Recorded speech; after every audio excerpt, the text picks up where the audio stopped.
On to week 17, keys to victory for those 49ers to defeat the Washington Commanders. Jacoby Brissett getting the start for Washington, little Cam versus Devo, and a whole lot more coming at you right now. You are Locked On 49ers, your daily San Francisco 49ers podcast, part of the Locked On Podcast Network, your team every day.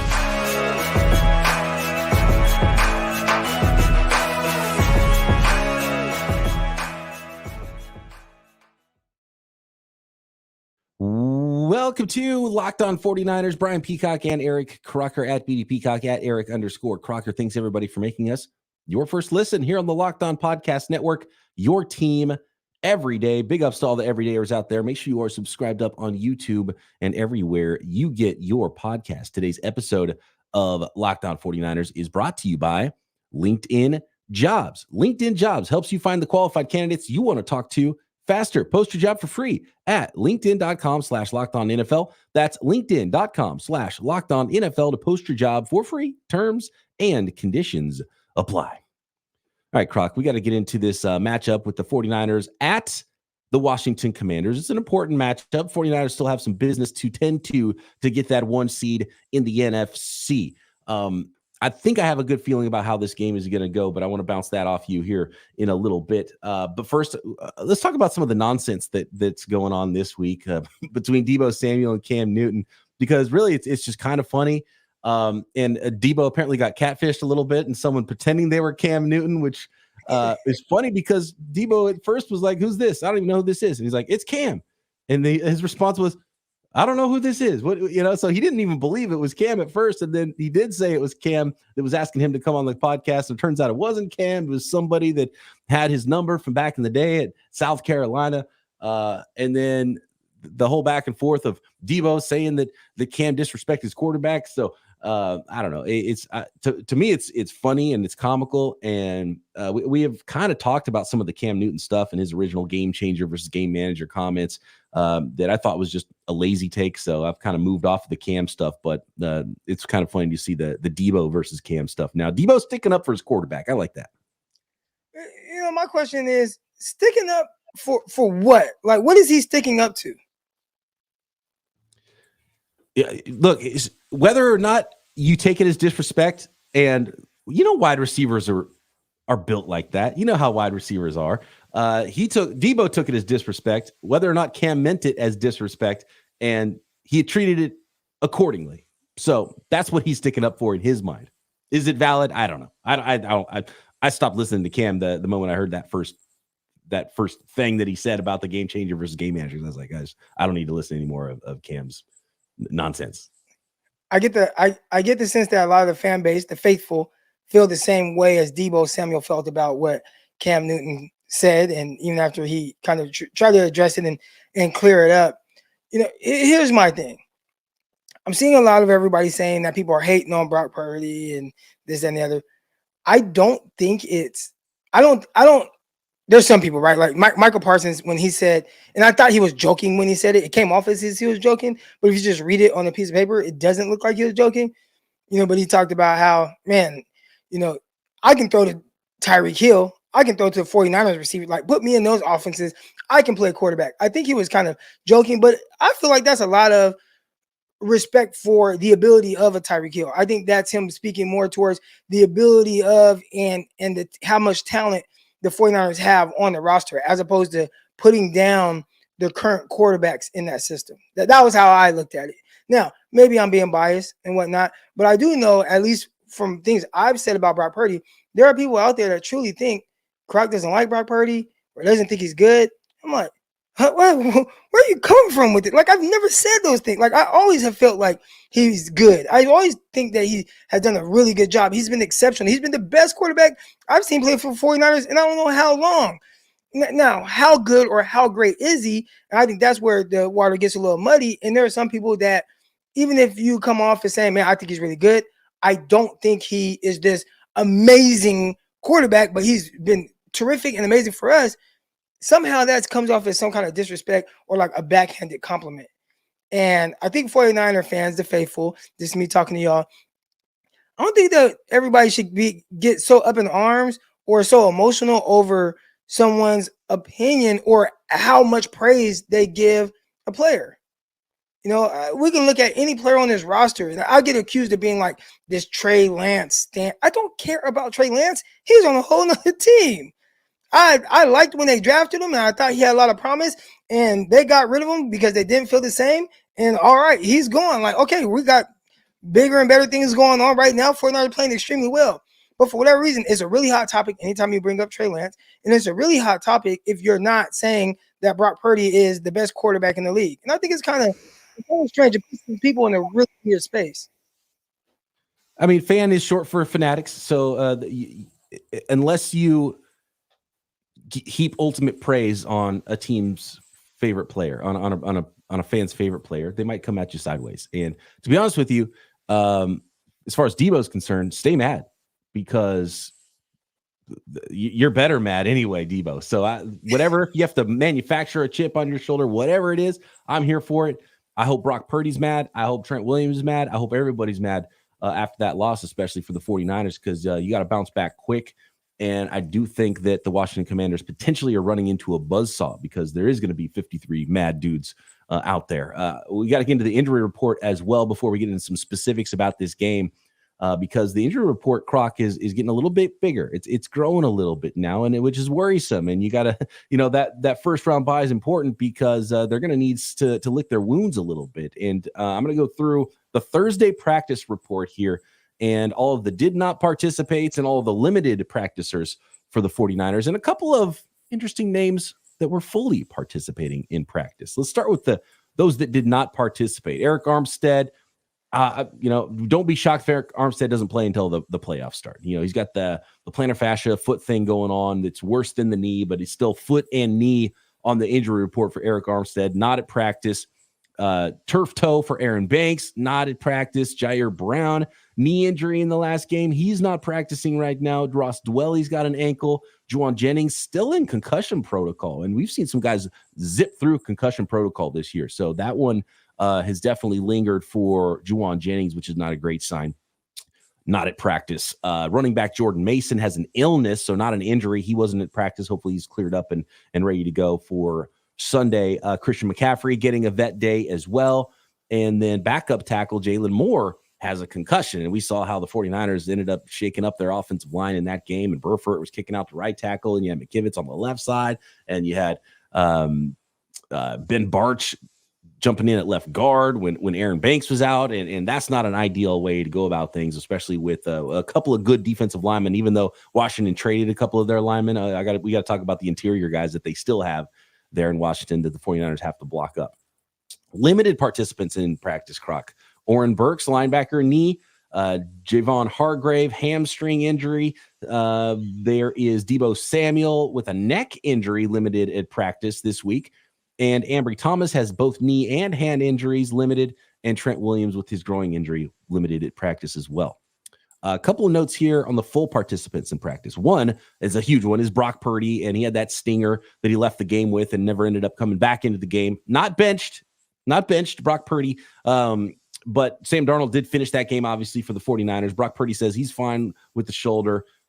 He's fully participating in practice. Elijah Mitchell back at practice. He's been nursing a knee injury for a while. And how about this one?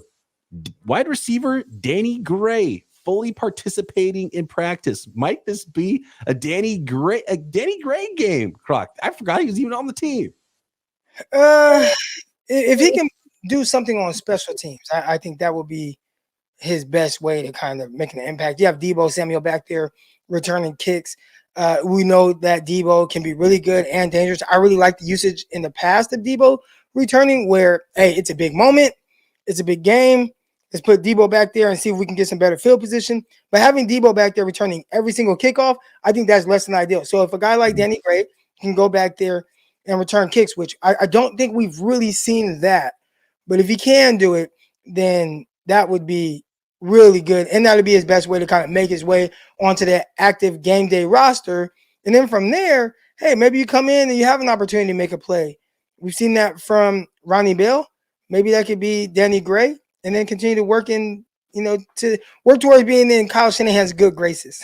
And Danny Gray did make some plays in training camp, and usually it's a pretty big jump in year 2 for wide receivers, and he hasn't had that chance to show his growth in his sophomore season yet. So interesting if Danny Gray is able to get on the field for the 49ers, and this is a secondary that the 49ers could absolutely eat against. And I want to get to that here shortly. More on how those injuries impact the 49ers, what to look for in this game, keys to victory versus Jacoby Brissett-led Washington Commanders. Next.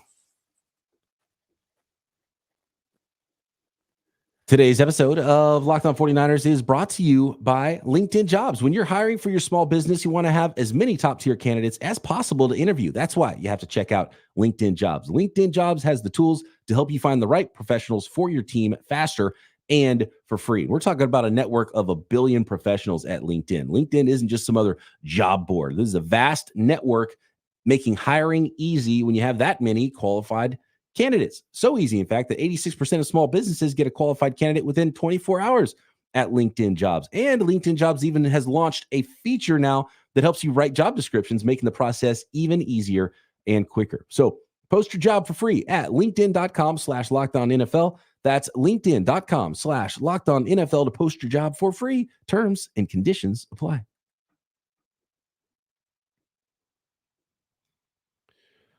So looking at this injury report for the 49ers, they were banged up in this game, and you're never just going to walk over opponents in the NFL, even though I like this matchup and I like what I mentioned earlier, an angry 49ers team, a bounce-back 49ers team against a defense, especially like they have in Washington, aside from a couple of players that can really be gouged and has been gouged many times this season, especially in the second half of the year since the trade deadline and losing both of their pass rushers, one of which is now a San Francisco 49er in Chase Young. But with this vast injury report, Croc, the offensive line is where I worry a little bit. And hopefully Trent Williams can go. He said he's going to be fine. We'll see if that means he's just, taking it easy this week and then he'll be out there on Sunday. If not, things get a little bit more dicey for that 49ers offensive front. You don't want to get Brock Purdy, who's dealing with his, shoulder stinger injury. You don't want to get him hit often. And obviously it all starts up front with the run game as well. And we know how much success Christian McCaffrey's had running to that left side behind Trent Williams and Aaron Banks. And so looking unlikely that Aaron Banks is going to play. If Trent Williams doesn't play, then it's a big shakeup again with that offensive line. And, Jalen Moore is also dealing with the concussion. He's a backup left tackle there. So not ideal to have your second team offensive line potentially in there in any game, but you got to get these guys healthy for the playoffs, but you still got some work to do, Croc. And so I never like throwing a really shaky offensive line out there for your quarterback. Yeah. And I think that's probably why we didn't see Brock Purdy out there finishing the game. There are a lot of people, and even I was talking to David, and he said, "Oh, Brock Purdy and Sam Howell, they both got benched." And I was thinking, I don't think our quarterbacks are in the same kind of conversation going on there. Like Sam Howell really got benched. Brock Purdy, he was hurt. You're down tackles. Do I want to continue to put my quarterback in harm's way where he potentially can have an even worse type of injury? No. So let's keep him out from this game. See if we can get some offensive line back healthy. Heading into this game, that would be a big concern of mine. Obviously, Brock Purdy has to play regardless of if there's Jalen Moore or if there is Trent Williams out there. But you definitely want those guys because the 49ers offensive line hasn't been great this season, regardless. So if you have even reserves in there, it can get a little stickier there. And I'm pretty sure we don't need me to tell the 49 fan base that. Everybody has harped on how poorly they feel the offensive line has played. So you're down Trent Williams and his backup. That would not be ideal at all. So I would assume that both of those guys will be there to play and the 49ers start to look more like what they've looked like throughout the year, which I think is not a bad offensive line. I know the grades say something different, but typically when I watch them, I think that they do a good enough job for the Niners to have the efficiency that they've had throughout this year, whether it's running the ball or through the air. Yeah, absolutely. I totally agree there. And, even starting the game, before Trent Williams went out, there's still too much pressure on Brock Purdy. And, partly that was a good plan by the Baltimore Ravens. But you want to ruin a game real quick, get a bunch of pressure on your quarterback up front and put you in third and longs because you can't run the ball either. So super important for the way the 49ers play. And that's definitely something to monitor heading into this game. The safety situation, too, because already without Talanoa Hufanga, now Jair Brown with a knee injury is not practicing this week. And the 49ers did sign Logan Ryan a couple weeks ago. So he's been the veteran presence out there in practice. He's working at safety. And the 49ers also have Isaiah Oliver, who's started as the nickel guy, and he's been getting work at safety as well. So we might see. They have somebody else too that they can call. Who's that? Eric Crocker. Hey, I'm not fast enough to play cornerback anymore. But if you put me out there at safety, do some too high. Don't put me in quarters, because then I'll be matched with a guy, vertically having to, kind of match with his speed. Not an ideal situation to put this version of Eric Crocker in. But if you guys need a safety, somebody to do some too high type stuff, some 2-man, I can definitely drop down and play more of a robber type safety. I am your guy. Holla at me, 49ers. Ball skills to boot. Eric Crocker, always around the football at that time, made a great catch. Ball skills are still good. Skills are still good. Emergency quarterback too. I've seen your pro day. Emergency quarterback. So, you'd have to have an emergency quarterback, and then I'd be the emergency behind him. To be honest, with the athleticism from even an aging Eric Crocker, they could do worse than have you run around and pretend you're number 8 if the 49ers have to go up against Lamar Jackson again in the Super Bowl. Maybe a little practice squad action, practice squad quarterback, and reserve safety as well. Eric Crocker is a renaissance man. He can do it all. Yeah. You know what? Actually, I like the thoughts of that. That fits with what they like to have anyways with the Swiss Army knives. Oh, yeah. OW. How about a DW? Defensive weapon, Eric Crocker. There we go. I'm kind of big enough, hey, they like their linebackers a little bit smaller now anyway, so I might be able to fill some gaps there. Safety, though. That's, the 49ers have done an amazing job, and it's almost as if their safety position, they haven't really drafted many high. They did trade up to get Jair Brown this year, but it's still only a 3rd-round pick, and, still a later 3rd-round pick at that. They haven't spent a lot of free agent dollars on safeties. Jimmy Ward they brought back for a pretty big number at one point, but it's just not. It's something that they've found really good safety play and not put a ton of resources in. So we'll see if that continues as they get a little bit banged up, and now you got the backup to the backup potentially starting for the 49ers this week at Washington. I wish that they would invest a little bit more in the safety position. And I understand that you haven't had a bunch of high draft picks. I like what we've seen so far from Jair Brown. You got Hufanga hurt. Gibson has actually been very solid. 0 touchdowns given up as a 49er. So that, and he's taken away the ball quite a few times as well.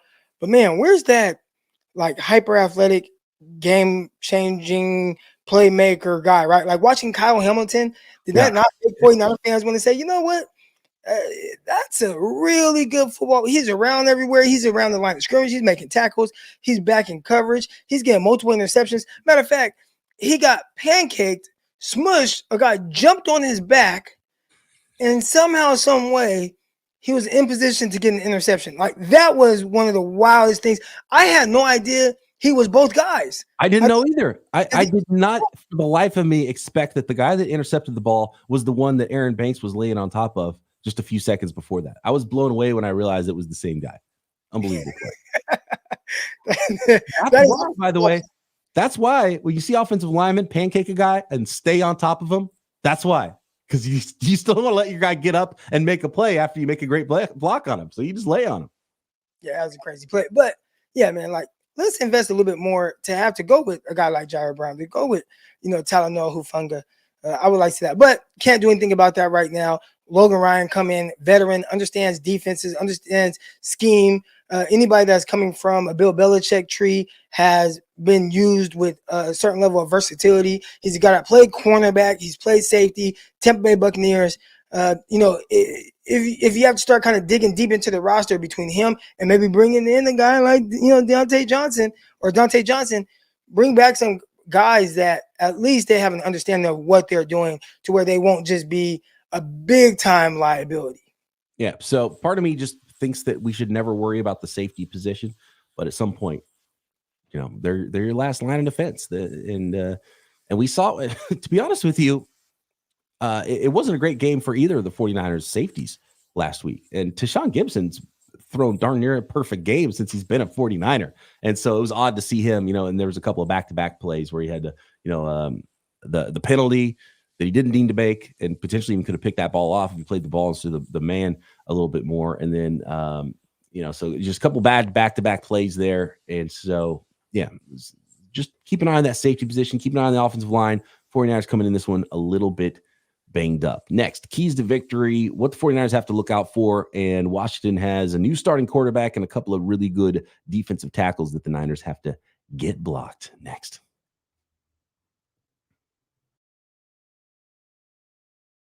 Today's episode of Locked On 49ers is brought to you by DoorDash. Did the game go to timeout? Time to order in with DoorDash. Is it halftime? That's ordering time. 2-minute warning. You got it. That's your cue to order in. For me, I love the Bullet Bourbon Wings at Kezar Pub in San Francisco. So if you're local, that's a good one to hit for your football watch party. Pizza, wings, soda, burgers, whatever it is, it's all on DoorDash. And how about you just need that last ingredient? Maybe you got the burgers on the grill. You just need some buns. Retail, restaurants, and groceries, more. Tons of what you need for your football watch parties at DoorDash, and a special offer for our listeners.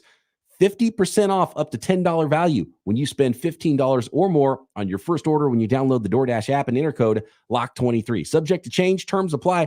Don't forget to use code LOCK23 for 50% off up to $10 value on your first order when you download the DoorDash app and spend $15 or more. Subject to change, terms apply. Today's episode is also brought to you by FanDuel, America's #1 sportsbook. As the weather gets colder, the NFL offers stay hot on FanDuel. And right now, new customers get $150 in bonus bets with any winning $5 money line bet. That's $150 if your team wins that first $5 bet at FanDuel. For example, Brock Purdy, MVP, those odds got a little bit better for you if you're still believing in Brock as the MVP of this league. A couple more games, and we know how quickly that can change. It's been a different betting favorite every single week, I think, for the MVP award this year. So if you've been thinking about joining FanDuel, there's no better time to get in on the action. 49ers Super Bowl, NFL draft props, NBA, NHL, you name it. You can find that action at FanDuel. So visit FanDuel.com/lockedon. That is FanDuel.com/lockedon. FanDuel, official partner of the NFL.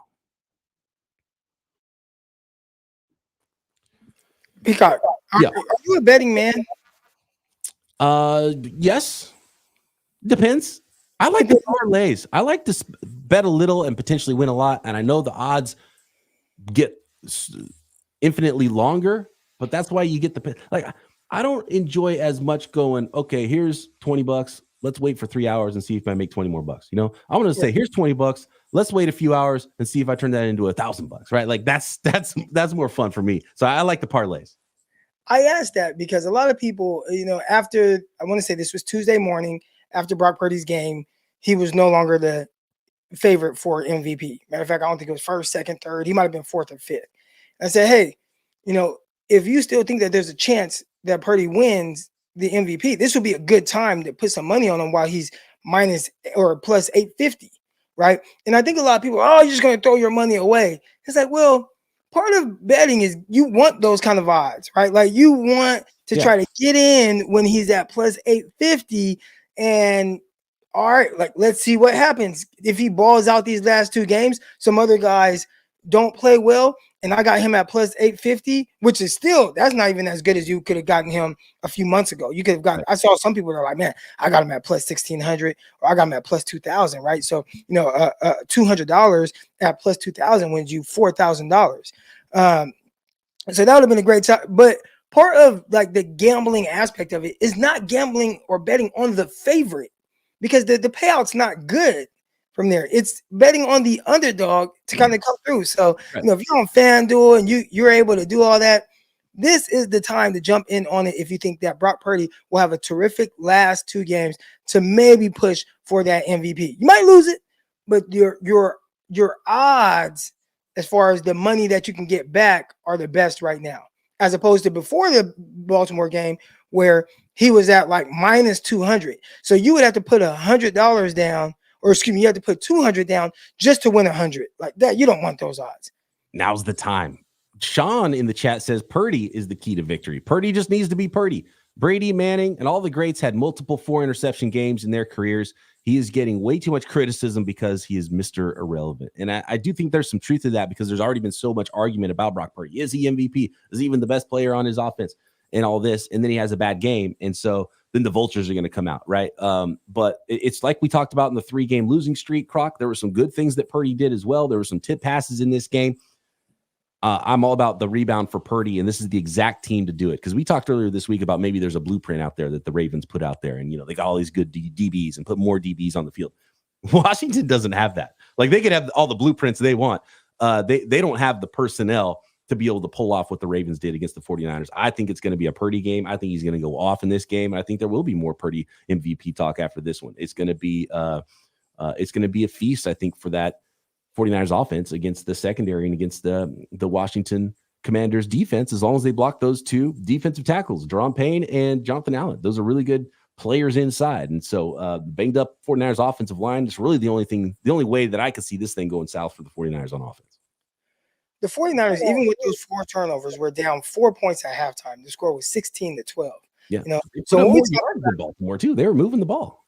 Right. When we talk about being, game manager versus game changer, I remember asking my guy, Will Blackman, like, what he thinks the difference is. And he's like, man, when you have a loaded team like the 49ers, like, really, you want to go out there, don't lose the game. Like, don't turn the ball over. Don't do those things that's going to really put your team in a hole. Manage the game, be efficient, do those things, and you should come out on top. And I think that would have been the case even against Baltimore if you don't have all those turnovers. And I think that would be the case this game in Washington. They don't have the pass rush. Talking to David, they lost a lot, losing Chase Young, losing Sweat, and now they don't have the pass rush. They don't really have the guys on the back end like that. So this is an opportunity to get back on track. And hey, Purdy, you don't have to go out there and be the guy. Just take care of the ball, be efficient like you've been all year, and get the ball in the hands of those playmakers and let them do their thing. So you do that, I don't think 49ers will have any issues, but it definitely starts with not turning over the rock. Cam Curl's more of a thumper type of a strong safety. They can definitely throw on him. Benjamin St-Juste, they can throw on him. Fuller's a little better corner, I think, as far as, stickiness in coverage and actually has their best grade on defense as far as PFF grades go with an 83.1. So, but I mean, they've just been getting bombed on. And so this is the perfect get right team for the 49ers. Last road trip of the regular season, hopefully the last road trip until, Las Vegas in February for the 49ers, right? So this is a big one, get right. And I think Brock Purdy's going to have a big game. I think it's going to be, I think it's going to be a 49ers. They're favored by 13 points last I saw at FanDuel, 13 points. And I'm like, man, that's still not enough. Niners by 1 million. This is going to be one of those. This is going to be one of those 42 to 10 wins for the 49ers. That's what I'm predicting. You threw out some of the names of the guys in the secondary, like Curl or like Benjamin St-Juste, and I really like my chances with 49ers on the outside with Brandon Ayuk. And hey, you 1-on-1 with St-Juste. He's a longer corner. He is athletic. I think he has good feet. He actually reminded me a lot of Ahkello Witherspoon, maybe a little more physical than Spoon when he was coming out. But I remember, watching him and seeing, what he looked like when he was coming out in the draft. But I mean, 1-on-1, I really like that matchup in favor of the 49ers with Brandon Ayuk. Now, I know Kyle Shanahan, his whole thing isn't so much to attack a specific cornerback or guy on the outside. It's really more so about putting guys in conflict over the middle, those linebackers, second level. So I'll be curious to see, how are those guys in coverage? Do they have, good eye discipline, especially the 49ers get the run game going early? I know that was a big emphasis. A lot of fans wanted, like, hey, too much passing. Let's run the ball a little bit more. So if you can kind of, run to kind of open up and make people feel threatened by that run action and then hit some guys behind them, I think that'll be a big thing that the 49ers look to do, which that typically is their game plan. But if they can get to that, especially early in this game, you'll see some big hitters. Does going from Sam Howell to Jacoby Brissett change anything for you, Croc? I think it's kind of just rearranging deck chairs on the Titanic, really, but I don't know. I always think that, if you're a team and you have a veteran, I think Brissett, he started a lot of games in this NFL. He won't be a slouch at all. And I think somebody like him gives you a better opportunity than the Sam Howell, who, is still a little bit in over his head. There's, a lot of things going on. Maybe guys on the offense not playing as well. They're dropping back and having him throw the ball 40 times a game. Like, that's not ideal for any young quarterback for real. So, to have a guy like Brissett in there that might just know how to handle things a little bit better, prepare, and go out there and just play a game, I think that it's better for Washington. Now, would either guy make that much of a difference versus 49ers? I don't know about that. But I would say that I like Brissett to give them a better chance against the 49ers than Sam Howell would have. Just play a veteran role, not lose the game. But if he's throwing the ball 40 times, probably a bad sign, just the same as it was with Sam Howell. I think Rodney's onto something here. For me, I would just say my last key to victory, Croc, is play cleaner, man. Rodney says key to victory, fix the penalties. They have secretly been haunting the 49ers a good part of the season. Clean up the tackling, clean up the penalties, control the things you can control. Even if a team's got a better plan or they're making plays and they're beating you, you can control those types of things. So I think Rodney's onto something here, and you got to clean it up. They got to tackle better, and penalties, turnovers, those are always going to be huge keys to victory in the NFL. Definitely. And I think it usually starts with turnovers. It starts with penalties. You don't want to get behind the 8 ball on both of those. And I think 49ers were like last week. So be a little bit more disciplined. And the discipline doesn't just stop there. The tackling hasn't been great. You got to be disciplined with your tackling, with your angles, with your wrapping up. Those are all areas I feel like the 49ers can improve. And everything for me, I don't feel any differently about this team today than I did prior to the Baltimore game. But you have to start getting better at those things, because when you are playing against another really good team, that's when it can bite you in the butt.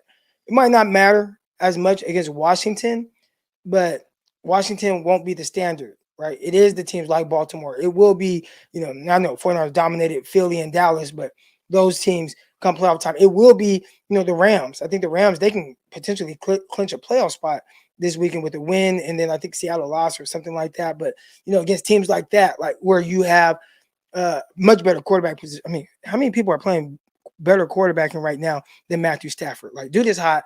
He's playing very well. So there's some teams in the NFC you won't be able to get away with poor tackling, penalties, turning the ball over. That's not a recipe for success for the 49ers, as, right now they're the favorites to go on a long playoff run.